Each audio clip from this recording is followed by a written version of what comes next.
കാര്യം ചെറിയ ചെറിയ പോരായ്മകളൊക്കെ ഉണ്ട് എന്നുണ്ടെങ്കിലും 20,000 രൂപയ്ക്ക് താഴെ നോൺ ചൈനീസ് ഫോണുകൾ നോക്കുന്നവർക്ക്, പ്രത്യേകിച്ച് സാംസങ്ങിൻ്റെ ഫോണുകൾ കൺസിഡർ ചെയ്യുന്നവർക്ക് നോക്കാൻ പറ്റുന്ന ഒരു ഫോണാണ് ഗാലക്സി M35 എന്ന് പറയുന്ന ഈ ഒരു ഫോൺ. ജൂലൈ 22 എൻ്റെ കയ്യിൽ ഈ ഒരു ഫോൺ കിട്ടിയത്. സോ ഒരു മാസത്തോളമായിട്ട് ഇത് ഉപയോഗിച്ച് വരുന്നു. എൻ്റെ ഒരു കംപ്ലീറ്റ് യൂസ്ഡ് എക്സ്പീരിയൻസ് ഞാനിവിടെ ഷെയർ ചെയ്യാം. വീഡിയോയിലോട്ട് കടക്കുന്നതിന് മുന്നായിട്ട് ഒരു റിക്വസ്റ്റ്, നിങ്ങൾ ഈ ചാനലിൽ കാണുന്ന കംപ്ലീറ്റ് പ്രൊഡക്റ്റുകളും ഞാൻ പൈസ കൊടുത്ത് വാങ്ങിയതിന് ശേഷമാണ് റിവ്യൂ ചെയ്യുന്നത്. സോ അതുകൊണ്ട് തന്നെ മാക്സിമം സപ്പോർട്ട് ചെയ്യുക. പറ്റുമെങ്കിൽ ചാനലൊന്ന് സബ്സ്ക്രൈബ് ചെയ്ത് വെക്കുക. മാക്സിമം വീഡിയോ മുഴുവനായിട്ട് കാണാനായിട്ട് ശ്രമിക്കുക. എന്തെങ്കിലും അഭിപ്രായങ്ങളോ നിർദ്ദേശങ്ങളോ ഉണ്ടെന്നുണ്ടെങ്കിൽ അത് കമൻ്റായിട്ട് അറിയിക്കാനും ഒരു മടിയും കാണിക്കരുത്. ഓക്കെ,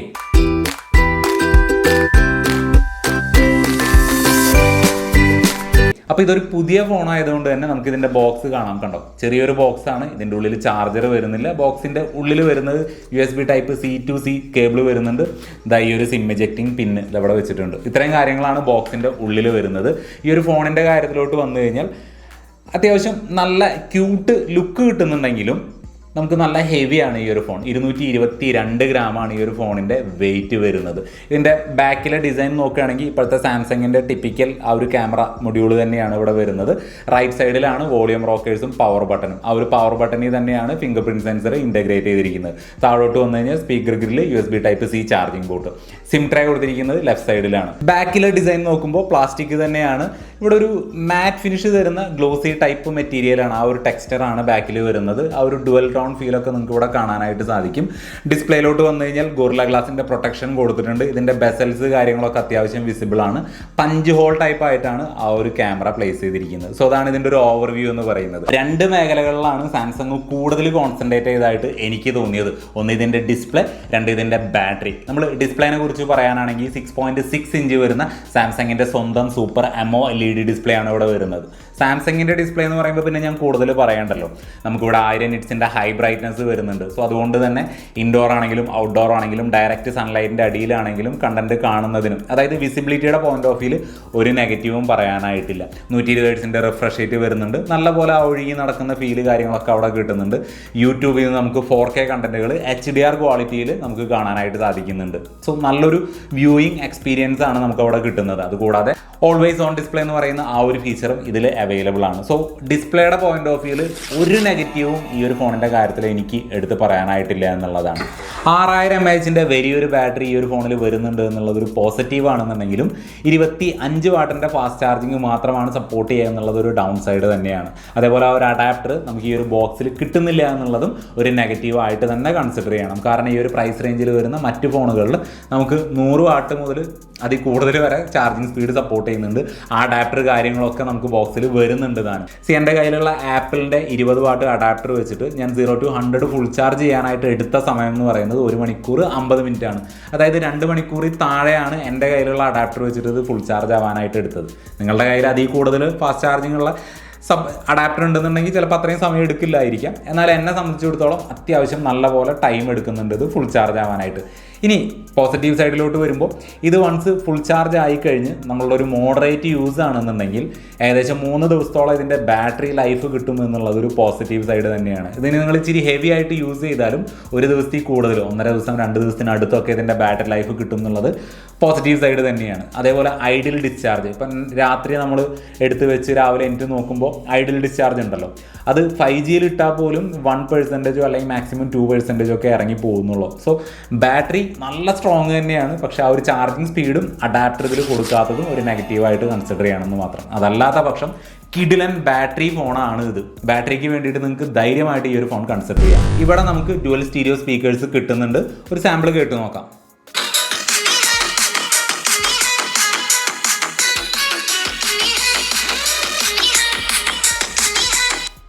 നല്ല ലൗഡാണ്. ക്വാളിറ്റി പോരാട്ടോ, നല്ല ആ ഒരു ലൗഡ്നെസ് ഉണ്ട് എന്നേ ഉള്ളൂ. നമ്മൾ എവിടെ നിന്നാലും ഇതിൻ്റെ റിങ് ഇരിക്കുന്ന സൗണ്ടൊക്കെ ഉണ്ടല്ലോ, കോൾ റിങ് അടിക്കുന്ന സൗണ്ട് കാര്യങ്ങളൊക്കെ കേൾക്കാനായിട്ട് സാധിക്കുന്നുണ്ട്. സോ നല്ല ലൗഡായിട്ടുള്ള ഔട്ട്പുട്ടാണ് കിട്ടുന്നത്. താഴ്ന്നാണെങ്കിലും അതായത് ബോട്ടം സൈഡ് ആണെങ്കിലും ടോപ്പ് സൈഡ് ആണെങ്കിലും വരുന്ന സൗണ്ട് ഓൾമോസ്റ്റ് യൂണിഫോം ആയിട്ടാണ് എനിക്ക് ഫീൽ ചെയ്തത്. കോള് നമ്മൾ സംസാരിക്കുന്ന സമയത്ത് ഈ ഒരു ഇയർ സ്പീക്കർ ഉണ്ടല്ലോ, അതങ്ങനെ സൗണ്ട് പുറത്തേക്ക് ലീക്ക് ആവുന്ന പ്രശ്നങ്ങളോ കാര്യങ്ങളോ ഒന്നും ഞാനും നോട്ടീസ് ചെയ്തില്ല. സോ സൗണ്ടിൻ്റെ ഡിപ്പാർട്ട്മെൻറ്റ് അടിപൊളി തന്നെയാണ്. 3.5 mm ഓഡിയോ ജാക്ക് കൊടുത്തിട്ടില്ല എന്നുള്ളൊരു നെഗറ്റീവ് ഒഴിവാക്കിയ നല്ലൊരു എക്സ്പീരിയൻസ് ആണ് സൗണ്ടിൻ്റെ ഡിപ്പാർട്ട്മെൻറ്റ് തരുന്നത്. ഒരേ സമയം 2 5G സിം അല്ലെങ്കിൽ ഒരു സിം ഒരു മെമ്മറി കാർഡ് ഇടാൻ സാധിക്കുന്ന ഹൈബ്രിഡ് സിം സ്ലോട്ടാണ് ഈ ഒരു ഫോണിൽ കൊടുത്തിരിക്കുന്നത്. മാക്സിമം 1 TB വരെയുള്ള മെമ്മറി കാർഡാണ് സപ്പോർട്ട് ചെയ്യുന്നത്. 5G നെറ്റ്വർക്ക് റിസപ്ഷൻ്റെ കാര്യത്തിലോട്ട് വരുമ്പോൾ അങ്ങനെ അബ്നോർമൽ ആയിട്ടൊന്നും എനിക്ക് നോട്ടീസ് ചെയ്തില്ല. ഫോൺ ഹീറ്റ് ആവുക, കോള് ഡ്രോപ്പ് ആവുക, നെറ്റ്വർക്ക് എടുക്കാതിരിക്കുക, അങ്ങനെയുള്ള പ്രശ്നങ്ങളൊന്നും തന്നെ ഇതിൻ്റെ 5G നെറ്റ്വർക്കിൻ്റെ സൈഡിൽ വരുന്നില്ല.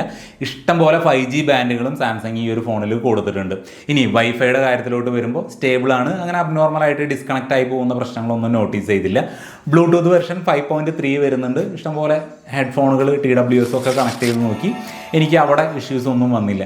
ഇനി NFC വരുന്നുണ്ട്, IR ബ്ലാസ്റ്റർ ഇതിൽ കൊടുത്തിട്ടില്ല. ഇതൊരു AMOLED ഡിസ്പ്ലേ ആയിട്ട് കൂടി നമുക്ക് in display finger print scanner Samsung തന്നില്ല.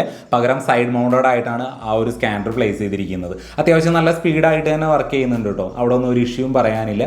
അതേപോലെ വെർച്വൽ പ്രോക്സിമിറ്റി സെൻസറാണ് വരുന്നത്.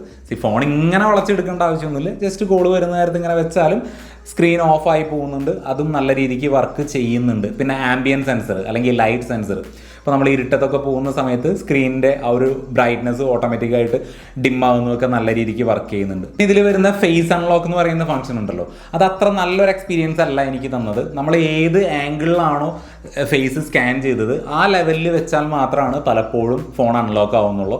നമ്മൾ ജസ്റ്റ് ഇങ്ങനെ നോക്കുക, അതേപോലെ ലൈറ്റ് കുറയുന്ന സമയത്തൊക്കെ വന്നു കഴിഞ്ഞാലും ഫേസ് ഡിറ്റക്ട് ചെയ്യാനായിട്ട് കുറച്ച് ബുദ്ധിമുട്ട് വരുന്നുണ്ട്.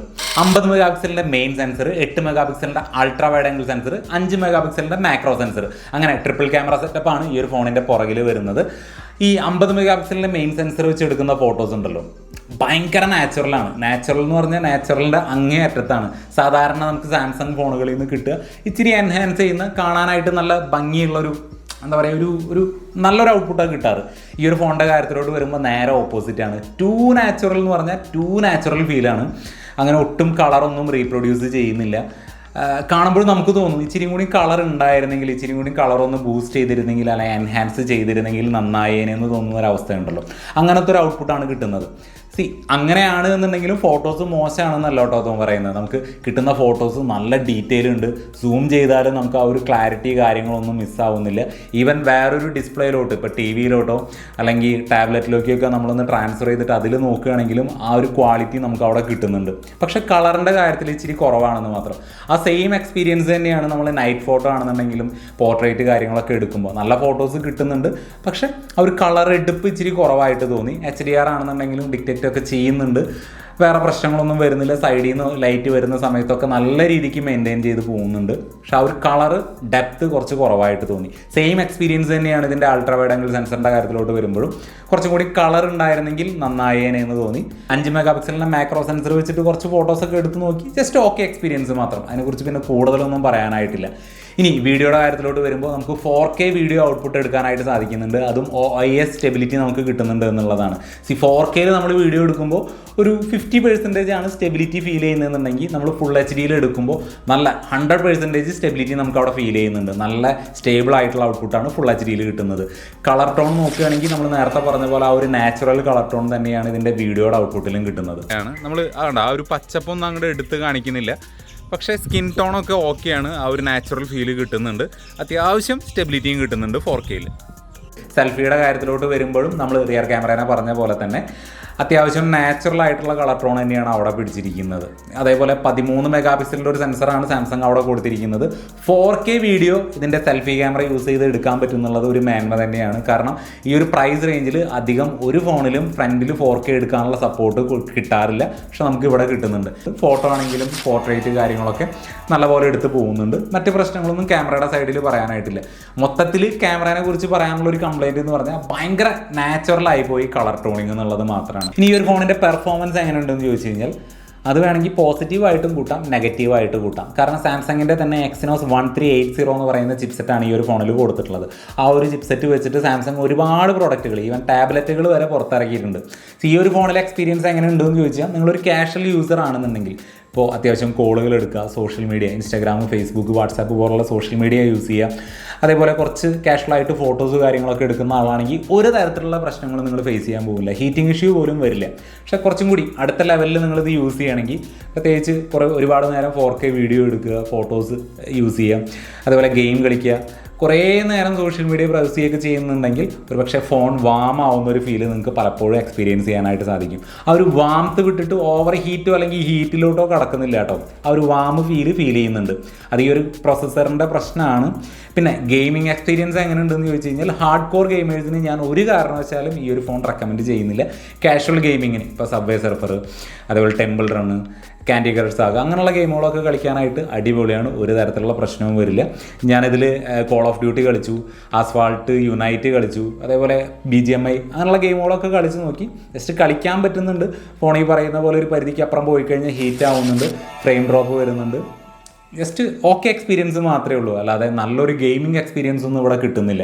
ഈ ഒരു ഫോണിൻ്റെ സോഫ്റ്റ്വെയർ സൈഡിലോട്ട് വരുമ്പോൾ ആൻഡ്രോയിഡ് 14 ബേസ്ഡ് One UI 6.1ൻ്റെ സപ്പോർട്ടാണ് വരുന്നത്.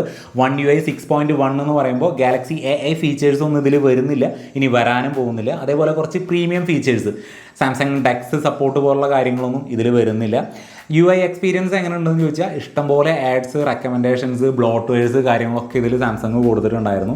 ഒരുവിധം എല്ലാം അൺഇൻസ്റ്റാൾ ചെയ്യാനും ഓഫ് ചെയ്യാനുള്ള ഓപ്ഷനൊക്കെ കൊടുത്തിട്ടുണ്ട്. എടുത്തു പറയേണ്ട ഒരു കാര്യം എന്താണെന്ന് വെച്ച് കഴിഞ്ഞാൽ, ഒരു ബഗ്ഗും ഞാൻ ഇതുവരെ ഇതിൻ്റെ സോഫ്റ്റ്വെയർ സൈഡിൽ നോട്ടീസ് ചെയ്തിട്ടില്ല എന്നുള്ളതാണ്. നല്ലൊരു എക്സ്പീരിയൻസ് തന്നെയാണ്. അങ്ങനെ സ്റ്റക്ക് ആവുക, ഫ്രീസ് ആവുക അങ്ങനെയുള്ള പ്രശ്നങ്ങളൊന്നും ഇതിൻ്റെ സോഫ്റ്റ്വെയർ സൈഡിൽ ഞാൻ നോട്ടീസ് ചെയ്തില്ല. മറ്റ് ആൻഡ്രോയിഡ് കമ്പനി അവർ കൊടുക്കുന്ന പേരുകളെ അപേക്ഷിച്ച് ഇതിൽ കൊടുത്തിരിക്കുന്ന ഓപ്ഷൻസ് ഉണ്ടല്ലോ, അതിൻ്റെ പേരുകൾ കുറച്ച് വ്യത്യസ്തമാണ്. ഇപ്പോൾ റീഫ്രഷ് റേറ്റിനെ നോക്കുകയാണെന്നുണ്ടെങ്കിൽ ഇവിടെ കൊടുത്തിരിക്കുന്നത് മോഷൻ സ്മൂത്ത്നെസ് എന്നാണ്. പിന്നെ ക്യാമറയിൽ നോക്കുകയാണെങ്കിൽ സാധാരണ 4K എന്നാണ് കൊടുക്കാറ്. ആ 4K എന്നുള്ളത് മാറ്റിയിട്ട് ഇവിടെ കൊടുത്തിട്ടുള്ളത് UHD എന്നുള്ളതാണ്. സോ നമ്മൾ സാധാരണ ആൻഡ്രോയിഡ് ഫോണുകളിൽ കാണുന്ന മെനു തപ്പിപ്പോയി കഴിഞ്ഞാൽ ഇതിൽ കിട്ടില്ല എന്നുള്ളതാണ്. അങ്ങനെ കുറച്ച് കോംപ്ലിക്കേറ്റഡ് ആക്കുന്ന കുറച്ച് കാര്യങ്ങൾ സാംസങ് ഈ ഒരു UIയിൽ കൊടുത്തിട്ടുണ്ട്. ഇനി ഇതിൻ്റെ നെഗറ്റീവുകൾ എണ്ണി പറയുകയാണെന്നുണ്ടെങ്കിൽ, ഒന്ന് എക്സിനോസ് 1380, ആ ഒരു വാമായി നിൽക്കുന്ന ഫീലുണ്ടല്ലോ, അതെല്ലാവർക്കും അക്സെപ്റ്റ് ചെയ്യാൻ പറ്റിയെന്ന് വരില്ല. സോ അത് വേണമെങ്കിൽ ഒരു നെഗറ്റീവായിട്ട് കൂട്ടാം. പിന്നെ ഇതിൻ്റെ ക്യാമറ ഭയങ്കര നാച്ചുറലാണ്. കുറച്ചും കൂടി സാച്ചുറേറ്റഡ് ആയിട്ടുള്ള ഒരു ഔട്ട്പുട്ട് ആയിരുന്നെങ്കിൽ നന്നായേനെ എന്നൊരു അഭിപ്രായമുണ്ട്. പിന്നെ side mounted finger print scanner, ഇതിലൊരു AMOLED ഡിസ്പ്ലേ ഉണ്ടായിട്ട് കൂടി ആ ഒരു സൈഡ് മൗണ്ടഡ് ആയിട്ട് ഫിംഗർ പ്രിൻറ്റ് സ്കാനർ പ്ലേസ് ചെയ്തത് അതൊരു മോശം പരിപാടി തന്നെയാണ്. പിന്നെ ഈ ഒരു ഫോൺ എന്ന് പറയുന്നത് ഭയങ്കര ഹെവിയാണ്. കാര്യം 6000 mAh ബാറ്ററി കിട്ടുന്നുണ്ടെങ്കിലും ടു ഹെവിയാണ് ഈ ഒരു ഫോൺ. സോ ഇത്രയും കാര്യങ്ങളാണ് ഈ ഒരു ഫോൺ ഉപയോഗിച്ചപ്പോൾ നെഗറ്റീവായിട്ട് എനിക്ക് പറയാനായിട്ട് വരുന്നത്. അപ്പോൾ ഈ പറഞ്ഞ കാര്യങ്ങളൊക്കെ ഒരു പോരായ്മയായിട്ട് നിങ്ങൾക്ക് തോന്നുന്നില്ല എന്നുണ്ടെങ്കിൽ, തീർച്ചയായിട്ടും 20,000 രൂപയ്ക്ക് താഴെ കൺസിഡർ ചെയ്യാൻ പറ്റുന്ന ഒരു സാംസങ് ഫോണാണ് ഗാലക്സി M35 എന്ന് പറയുന്ന ഈ ഒരു മോഡൽ. അപ്പോൾ ഈ ഒരു വീഡിയോയിൽ ഇത്ര മാത്രം. എപ്പോഴും പറയാറുള്ള പോലെ കൂടുതൽ എന്തെങ്കിലും അറിയണമെന്നുണ്ടെങ്കിൽ കമൻറ്റായിട്ടോ അല്ലെങ്കിൽ ഇൻസ്റ്റാഗ്രാമിലോ മെസ്സേജ് അയക്കാം. ചാനൽ സബ്സ്ക്രൈബ് ചെയ്യുന്ന കാര്യം ഒന്ന് പരിഗണിക്കാം. അടുത്തൊരു വീഡിയോയിൽ വീണ്ടും കാണാം. Good bye.